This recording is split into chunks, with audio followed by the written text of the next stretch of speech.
মাসের কম বয়সী শিশুকে আমাদের খাওয়ানো যাবে না, খাওয়াবো না, কারণ 6 মাসের কম বয়সী বাচ্চা মায়ের দুধে খাবে এবং তাতেই তাদের ভিটামিনের যে প্রয়োজন যেটুকু আছে সেটুকু তারা ফিল আপ করবে। আর 5 বছরের উপরে বেশি খাওয়াবো না, কারণ হলো যে আমাদের টার্গেট গুলো হলো 5 বছর। এখন যদি আমি 5 বছরের বেশি বয়সী বাচ্চা খাই তাহলে আমার আসল লক্ষ্য বস্তু যে 5 বছর বাচ্চা তাদেরকে আমরা ভিটামিন এ ক্যাপসুলটা দিতে পারবো না, কারণ স্বল্পতা হয়ে যাবে।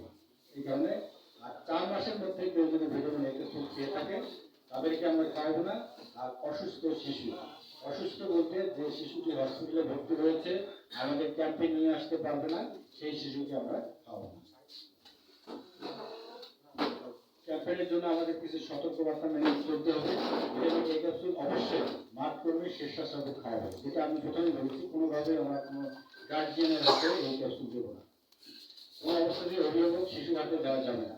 কান্নারত অবস্থায় কিংবা জোর করে শিশুকে ভিটামিন এ ক্যাপসুল খাওয়ানো যাবে না। সবগুলো ভিটামিন এ ক্যাপসুল একসাথে কেটে রাখা যাবে না। এই যে নিয়ম হলো এটি, ভিটামিন এ ক্যাপসুল মুখ কাঁচি দিয়ে কেটে ভিতরের সম্পূর্ণ তরল অংশ শিশুকে খাওয়াতে হবে।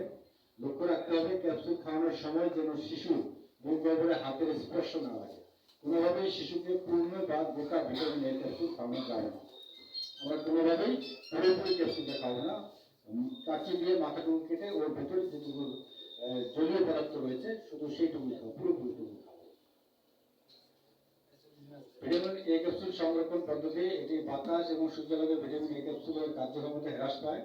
এই জন্য আমরা ক্যাপসুল রাখার পরে কৌটোটি স্থানীয়ভাবে সংরক্ষণের সময় আমরা কিছু নিয়ম মেনে চলবো। সেটা অবশ্যই পাত্রটি সরাসরি সূর্যের আলো পায় এমন জায়গায় রাখবো না, একটু ছায়াযুক্ত জায়গায় রাখবো। পাত্রটি শুষ্ক স্বাভাবিক তাপমাত্রা সবসময় রাখবো। কোনো অবস্থাতেই পাত্রটি হিমায়িত করবো না। ভিটামিন এ ক্যাপসুল পরিবহনের সময় হিমায়িত পাত্রের মাধ্যমে তাপমাত্রা বজায় রাখা এর কোনো প্রয়োজন নেই। যেমন আমাদের ভ্যাকসিন যে নেওয়া হয়, আমরা ভ্যাকসিন ক্যারিয়ারের মাধ্যমে এই ভিটামিন এ ক্যাপসুলের জন্য এটার কোনো প্রয়োজন নেই। আমরা যে বক্স আছে সেই বক্সে আমরা নিয়ে যাচ্ছি। আপনার শিশুকে টিকা, শিশুকে ভিটামিন এ ক্যাপসুল খাওয়ানো, এটাই আমাদের এই মনে থাকবে ওই আমাদের সেন্টার।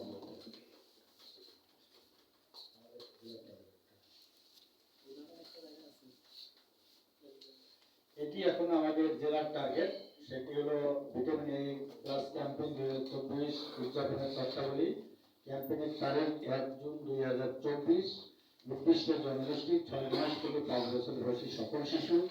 এখন আমাদের জেলার যে 6 মাস থেকে 11 মাস বয়সী শিশুর লক্ষ্যমাত্রা হলো 22,362। এদের মধ্যে রয়েছে প্রতিবন্ধী শিশু 67 জন। আর